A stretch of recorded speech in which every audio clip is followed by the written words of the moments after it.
Un grupo proucraniano de Bielorrusia ataca con drones el avión espía de Vladimir Putin, quedando seriamente dañado. Y la ley revolucionaria aprobada por un grupo de opositores rusos sacará a Putin del poder. ¿Cómo lo hará? La respuesta en los párrafos finales de este informe. Este es uno de los más claros mensajes dirigidos al déspota ruso, en el que le dice: los bielorrusos no queremos a nadie de la Federación Rusa en nuestro país. Y fue precisamente en el informe anterior en el que denunciamos los planes de Putin para hacerse con el control de Bielorrusia para el año 2026.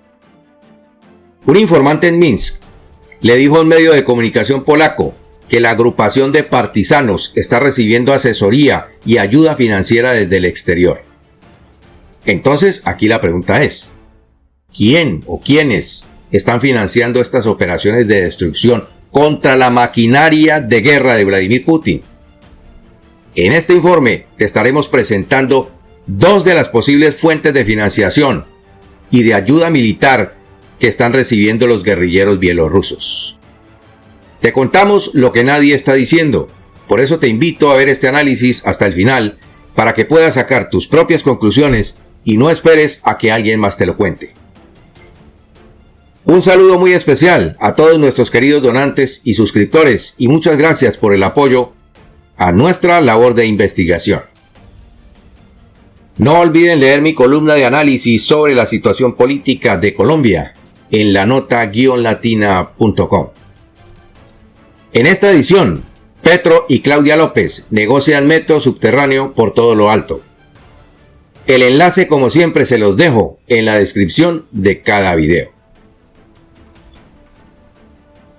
Bien, en el programa anterior habíamos denunciado la hipocresía del líder de la Federación Rusa cuando está usando el territorio de Bielorrusia para operaciones militares contra Ucrania, al tiempo que planea adherir al país para conseguir la reintegración de lo que fue la antigua Unión Soviética. Poco a poco sus planes se desploman. Nuestro contacto en Varsovia nos había dicho en noviembre del año pasado que la Agencia de Seguridad Nacional de Rusia, FSB, tenía varios grupos de agentes de espionaje del Servicio Exterior de Inteligencia del Kremlin apostados en Minsk, la capital bielorrusa, con el objetivo de espiar a la clase política, identificar sus roles dentro del Congreso y reclutar espías para Rusia. Al mismo tiempo, uno de esos grupos de espionaje tenía la tarea de identificar a los grupos de partisanos o guerrilleros, que son lo mismo, que estaban realizando los ataques contra la infraestructura de los ferrocarriles usados por Putin para transportar equipos militares hacia la frontera con Ucrania. La semana pasada nuestro contacto nos indicó que los grupos de partisanos estaban intactos, es decir, que no habían detenido ni siquiera al primero de ellos. Cuando comenzaron los ataques a la infraestructura ferroviaria de Bielorrusia, lo hicieron colocando cargas explosivas para dañar las vías del tren. Sin embargo, el modus operandi que estamos viendo de los partisanos está cambiando gracias a dos fuentes de financiación, una externa y la otra interna. La ayuda interna parece estar compuesta por empresarios y políticos opositores a Lukashenko, pero en la externa participan oligarcas rusos, ojo con esto, exiliados que tienen negocios en Bielorrusia, pero que se encuentran en este momento en otros países. Y esto concuerda con lo dicho por el oligarca informante. El portavoz del grupo que se atribuyó el ataque dijo que su agrupación tiene una misión y que se preparan para asestar otros golpes a la infraestructura de guerra de Vladimir Putin. En un ataque que el déspota no esperaba, el avión espía, que tiene un valor de $328 millones, tenía equipos de quinta generación, según lo que explicó el comandante de la Fuerza Aérea en enero de este año, y estaba estacionado en un aeropuerto militar cerca de Minsk, en donde fue atacado con drones, en lo que se constituye en un contundente golpe contra la infraestructura de espionaje e inteligencia del Kremlin. El portavoz habló en nombre de un grupo de partisanos y de varios miembros de la oposición bielorrusa, atribuyéndose la autoría de los hechos en una operación encubierta en la que se usaron varios drones con explosivos que dañaron el avión, que no podrá volar al menos hasta dentro de varios meses. Y eso si empezaran las reparaciones hoy mismo. Con el avión espía, un A-50 fuera de servicio, el Kremlin pierde un valioso activo en la vigilancia aérea para detectar otras aeronaves, monitorear el espacio aéreo de Ucrania y coordinar otras operaciones militares y de inteligencia. Bipol, que es la organización antigubernamental de oposición al dictador Alexander Lukashenko, dijo que se habían producido varias explosiones en la parte central y en el frente del avión, y que igualmente la costosa antena de radar fue alcanzada por una de las explosiones. Esto sucedió en la base aérea de Machulivsky, a unos 14 kilómetros de Minsk. Bipol se adelantó a denunciar el incidente debido a que Lukashenko está encubriendo el ataque por orden de su titiritero Vladimir Putin, a quien no le conviene que este tipo de ataques sean conocidos por la opinión pública de Rusia, porque perjudica de frente la propaganda rusa. He aquí otra pregunta. ¿Dónde está la inteligencia rusa, que no supo por dónde llegaron los tiros, como dicen nuestros amigos españoles? Y a la verdad, este es el más certero golpe ejecutado por los partisanos bielorrusos contra la maquinaria de guerra de Putin, porque anteriormente se habían limitado a colocar cargas explosivas en las vías del tren. Uno de los asesores de la líder opositora, Sviatlana Tsikhanouskaya, llamado Franak Viakorka, dijo que tenía informes de que se venían más acciones contra las fuerzas del Kremlin que estuvieran invadiendo su país. Pero ¿por qué es tan importante el ataque contra el avión espía ruso? La cúpula de esta aeronave contiene un radar de largo alcance, capaz de seguir hasta 60 objetivos en tierra, mar y aire al mismo tiempo, y es el responsable de más del 80% de los ataques misilísticos rusos contra objetivos ucranianos estáticos, principalmente en Kiev.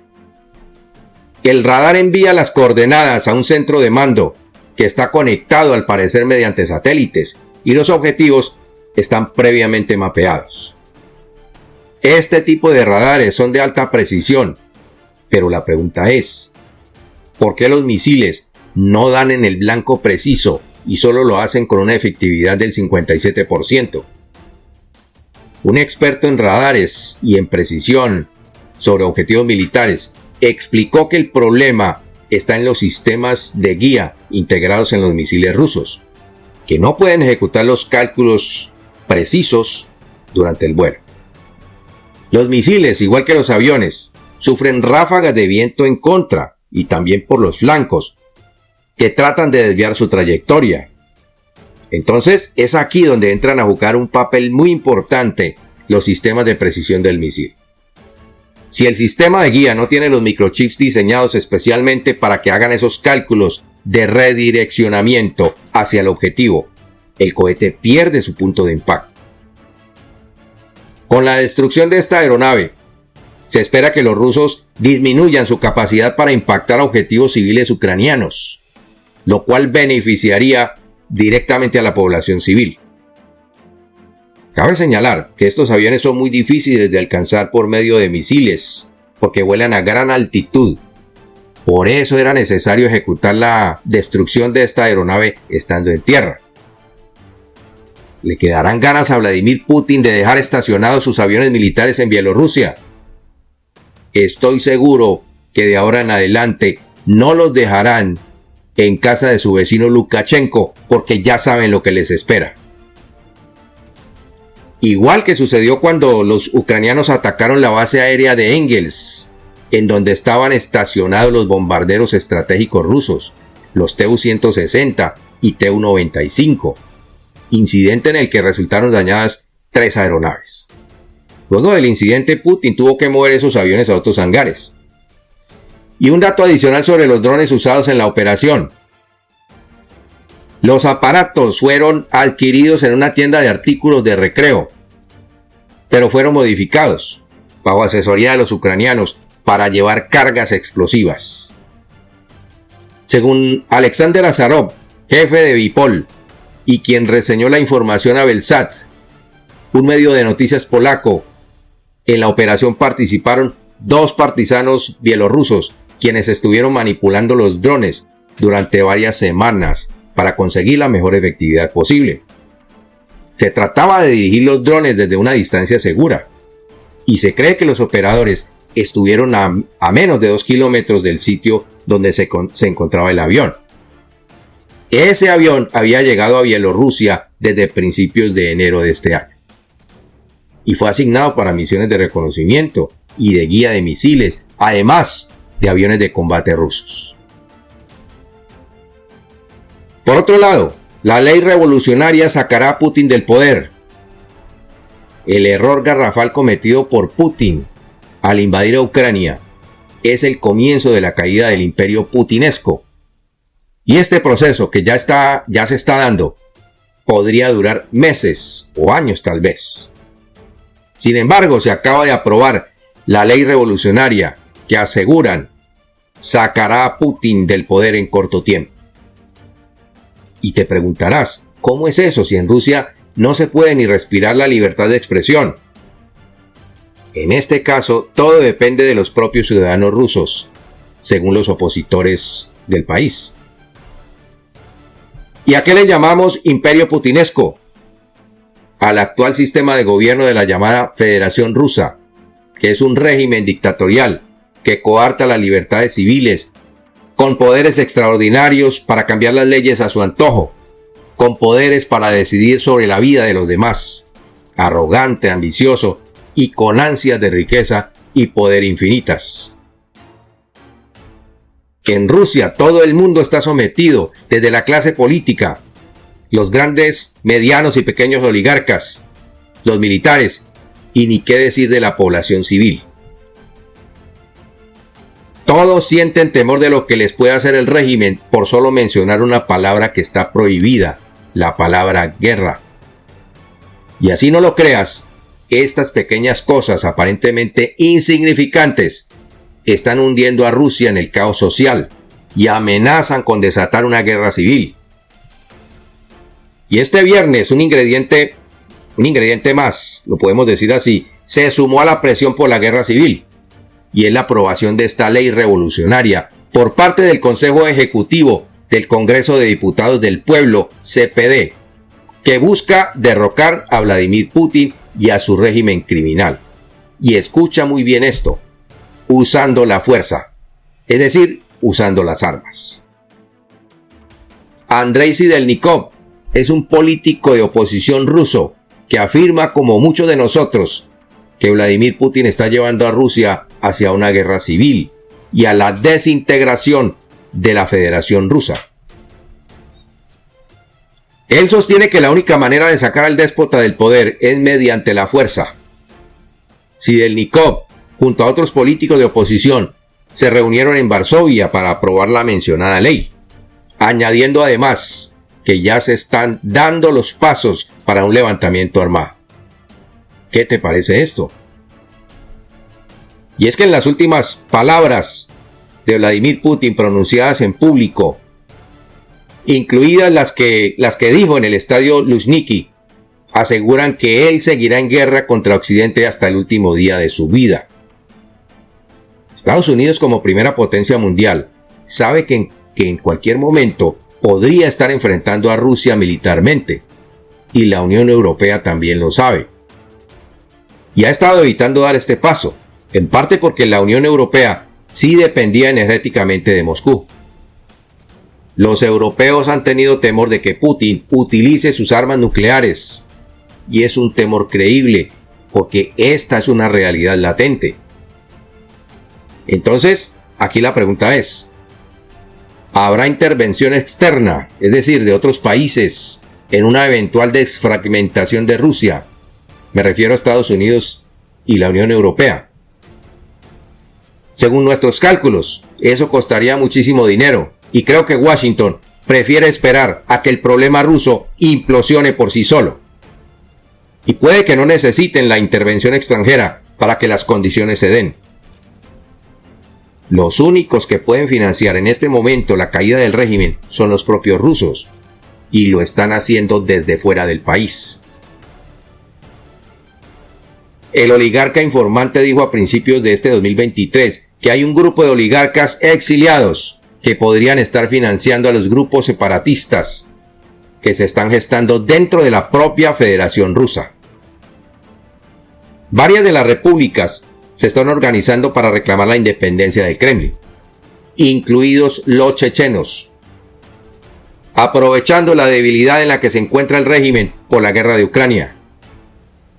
Entonces, la amenaza interna de las regiones que reclaman independencia está creciendo, pero Putin parece no estar dándose cuenta de ello.